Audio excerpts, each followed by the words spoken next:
Tonight, the world is watching a nation unravel. Iran's supreme leader has fled.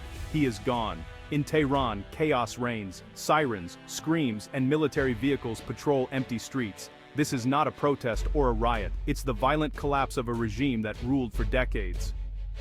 Supreme Leader Ali Khamenei, the ultimate authority for over 30 years, has escaped, leaving his son Mojtaba in charge. This is no peaceful transition, just a desperate handover as the regime implodes. The trigger: a catastrophic leak revealing numbers so grim they force the leadership's hand. Tehran is gripped by terror. Checkpoints appear overnight, manned by masked forces. State media has gone silent, replaced by raw, unfiltered truth from citizens. The government's authority has vanished, replaced by brute force and panic. The leadership knew the scale of the killing, and that once the truth emerged, there'd be no going back. The Supreme Leader's flight is not just political maneuvering. It's during trying its spots and binds her, or and go. Wait, this is the desperate act of a man fleeing the ghosts of thousands slaughtered in his own streets. Iran stands on the edge, its regime exposed and its people in peril. The collapse began with a single horrifying leak from Iran's Ministry of Health. Over 30,000 people killed, not in a month, not a week, but in just 2 days. 48 hours of systematic, state-sanctioned slaughter. The document, verified by multiple sources, details a crackdown on a scale previously unimaginable. Security forces were ordered to shoot to kill. Protests met a wall of gunfire.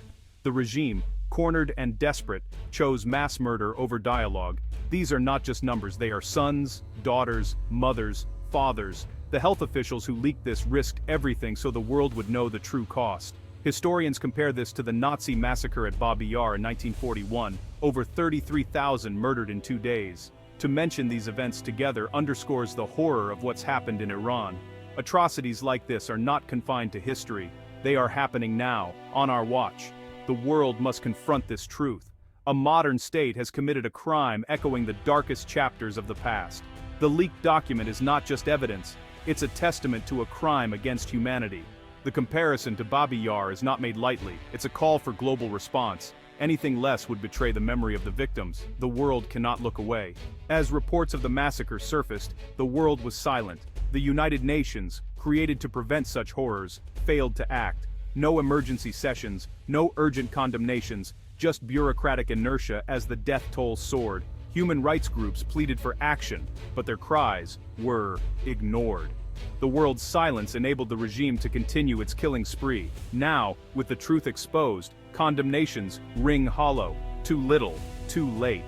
For the families of the dead, words are an insult. They needed protection, not platitudes. The UN's failure is a tragedy, a broken promise of never again. Behind the numbers are human stories.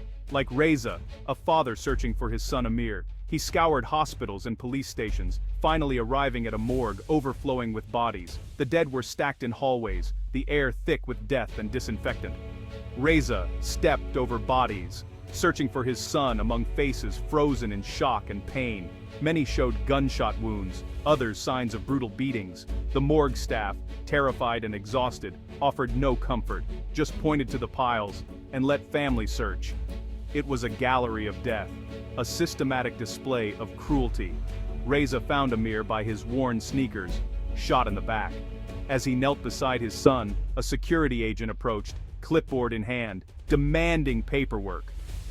The horror was not over. For Reza and thousands of others, a new torment was just beginning. The search ended, but the regime's cruelty did not. This was not a place for dignity, just a slaughterhouse of lost lives. For families, hope was replaced by a cold understanding of the evil they faced. The regime's brutality was total, even in death. The regime's cruelty didn't end with killing. Families like Reza's faced state-sanctioned extortion, forced to pay for the bullet that killed their child. To bury their loved ones, parents had to pay the government for the ammunition used in the murder. But the torment didn't stop there.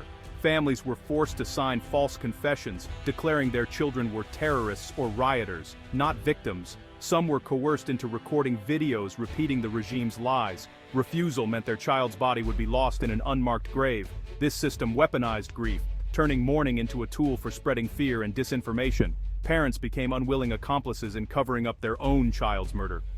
The regime's paranoia and sadism were on full display. This is not the action of a government in control, but of a dying power desperate to erase the truth. It is cruelty beyond words. The evidence is clear. This was a premeditated plan to crush dissent with maximum force. Leaked orders show security forces were told to shoot to kill, targeting heads and chests. The goal terrorized the population into submission. Wounded protesters were left to die. Ambulances blocked or commandeered by security forces. Those who tried to help were targeted themselves. Hospitals became traps. Security forces dragged wounded protesters from their beds, some executed on the spot. Morgues became execution sites. Wounded brought in among the dead were reportedly killed to silence witnesses. The regime weaponized its entire security and medical infrastructure against its own people. This was not chaos. It was a blueprint for massacre, coordinated at the highest levels. The intent: eliminate a generation of protesters and erase the evidence. The organization and brutality point directly to the regime's core. This is a crime against humanity, meticulously planned and executed.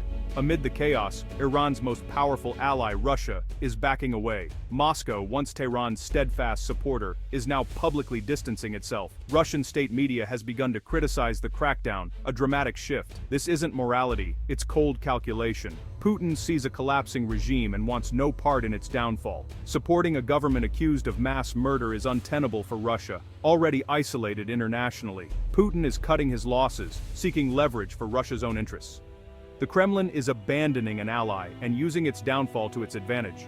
Without Russia's protection, Iran is exposed to sanctions and condemnation. This betrayal signals the regime's isolation, and its days are numbered. Tehran has lost its people, and now, its most powerful friend. As the regime tries to control the narrative, Iranians are fighting back with information. Despite a near-total internet blackout, young tech-savvy citizens bypass restrictions using VPNs and satellite links. They risk everything to get the truth out, flooding the world with videos, photos, and eyewitness accounts. Each piece of evidence is an act of defiance, building an irrefutable archive of the regime's crimes. The regime's lies are exposed. No one believes the official numbers anymore. The gap between state propaganda and reality is now unbridgeable. Even within the religious establishment, cracks are showing. Some clerics now question the regime's legitimacy. The digital resistance has shattered the regime's credibility at home and abroad. The truth is spreading faster than the regime can contain it. The pillars that held the regime for decades are crumbling.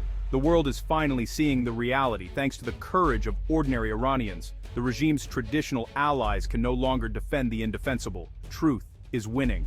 Tonight, we face a stark truth. The massacre in Iran is the price of global silence. The world's hesitation gave a green light to a murderous regime. Belated outrage cannot bring back the 30,000 lost. Indifference is complicity. When we fail to act, we become silent partners in evil.